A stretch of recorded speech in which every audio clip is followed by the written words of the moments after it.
অনুষ্ঠানের এ পর্যায়ে মহাপবিত্র ঐশী গ্রন্থ কুরআনুল কারীম থেকে তেলাওয়াত নিয়ে আসবেন দেশ ও বরেণ্য বিশ্ব নন্দিত একাধিকবার আন্তর্জাতিক পুরস্কার প্রাপ্ত মোহাম্মদ সালেহ আহমেদ তাকরিম।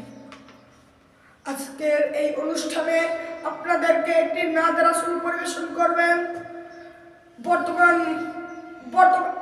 এ প্রজন্মের তরুণ কণ্ঠশিল্পী, প্রতিভা দীপ্ত উদীয়মান সুর সম্রাট মোহাম্মদ সাকিবুল হাসান।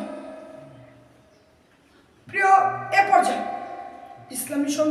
ইসলামী সঙ্গীত পরিবেশন করবেন আধুনিক ও গণমুখী বর্তমান মুসলিম বিশ্বের তারুণ্যের স্পন্দন জাগ্রত কবি মুহিব খান, যার নিখুঁত শব্দ চয়ন ও ভরাট উচ্চারণ আর স্রোতস্বিনীর মতো গতিময় সঙ্গীত উপস্থাপন আমাদের চেতনায়, আমাদের ভাবনায় বিপ্লবের ঝংকার তুলে।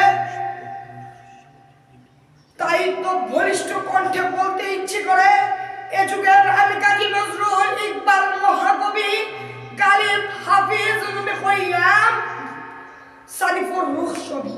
বহুকাল পরে তাহাদের ধ্বনি আমার কণ্ঠে বাজে, তাহাদের খুন উতলিয়ে উঠে আমার ধমনী মাঝে।